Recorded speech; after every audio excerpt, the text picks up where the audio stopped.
بسم اللہ الرحمن الرحیم۔ حضرت جعفر طیار رضی اللہ تعالیٰ عنہ حضور اقدس صلی اللہ علیہ وسلم کے چچا زاد بھائی اور حضرت علی رضی اللہ تعالیٰ عنہ کے حقیقی بھائی ہیں۔ اول تو یہ سارا ہی گھرانہ اور خاندان بلکہ آل اولاد سخاوت، کرم، شجاعت، بہادری میں ممتاز رہے اور ہیں، لیکن حضرت جعفر رضی اللہ تعالیٰ عنہ مساکین کے ساتھ خاص تعلق رکھتے تھے اور زیادہ اٹھنا بیٹھنا غربا ہی کے ساتھ ہوتا تھا۔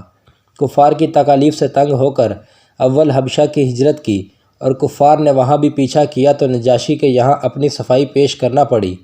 وہاں سے واپسی پر مدینہ طیبہ کی ہجرت کی اور غزوہ مؤتہ میں شہید ہوئے۔ ان کے انتقال کی خبر پر حضور صلی اللہ علیہ وسلم ان کے گھر تعزیت کے طور پر تشریف لے گئے اور ان کے صاحبزادوں عبداللہ اور اون اور محمد کو بلایا۔ وہ سب کم عمر تھے۔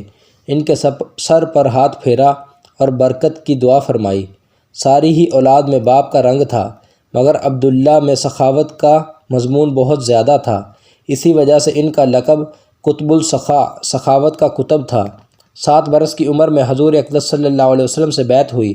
انہیں عبداللہ بن جعفر رضی اللہ تعالیٰ عنہ سے کسی شخص نے حضرت علی کرم اللہ وجہہ کے یہاں سفارش کرائی۔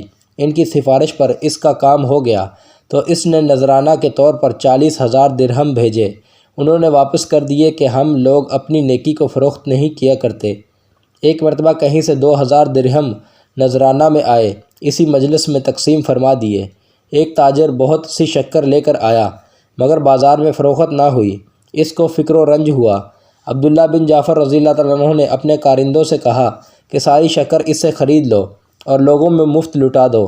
رات کو قبیلہ میں جو مہمان آ جاتا تھا وہ ان کے یہاں سے کھانا پینا، ہر قسم کی ضروریات پوری کرتا۔ حضرت زبیر رضی اللہ تعالیٰ عنہ ایک لڑائی میں شریک تھے۔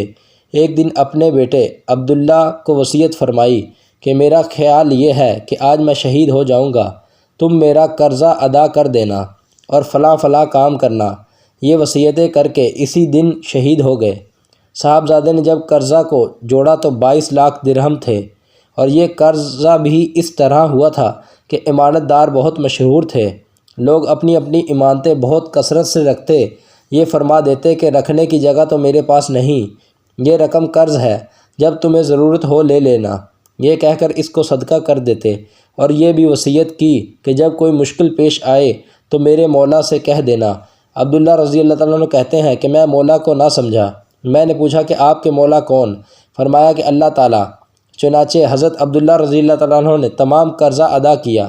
کہتے ہیں کہ جب کوئی دقت پیش آتی میں کہتا کہ اے زبیر رضی اللہ تعالیٰ عنہ کے مولا، فلاں کام نہیں ہوتا، وہ فوراً ہو جاتا۔ یہ عبداللہ بن زبیر رضی اللہ تعالیٰ عنہ کہتے ہیں کہ میں نے ایک مرتبہ عبداللہ بن جعفر رضی اللہ تعالیٰ عنہ سے کہا کہ میرے والد کے قرضہ کی فہرست میں تمہارے ذمہ 10 لاکھ درہم لکھے ہیں۔ کہنے لگے کہ جب چاہو لے لو۔ اس کے بعد معلوم ہوا کہ مجھ سے غلطی ہوئی۔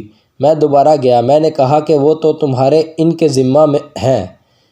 کہنے لگے کہ میں نے معاف کر دیے۔ میں نے کہا میں معاف نہیں کراتا۔ کہنے لگے کہ جب تمہیں سہولت ہو دے دینا۔ میں نے کہا اس کے بدلہ میں زمین لے لو۔ غنیمت کے مال میں زمین بہت سی آئی ہوئی تھی۔ عبداللہ بن جعفر رضی اللہ تعالیٰ عنہ نے کہا اچھا۔ میں نے ایک زمین ان کو دے دی جو معمولی حیثیت کی تھی، پانی وغیرہ بھی اس میں نہیں تھا۔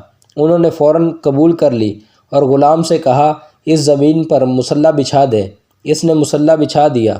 2 رکعت نماز وہاں پڑھی اور بہت دیر تک سجدہ میں پڑے رہے۔ نماز سے فارغ ہو کر غلام سے کہا کہ اس جگہ کو کھودو۔ اس نے کھودنا شروع کیا۔ ایک پانی کا چشمہ وہاں سے ابلنے لگا۔ ان حضرات صحابہ کرام رضی اللہ تعالیٰ عنہ کے یہاں یہ اور اس قسم کی چیزیں کوئی بڑی بات نہ تھی۔ ان حضرات کی عام عادتیں ہی ایسی تھیں۔ مزید اسلامک ویڈیوز کے لیے میرے چینل اسلامک لسٹر کو سبسکرائب کریں۔ شکریہ۔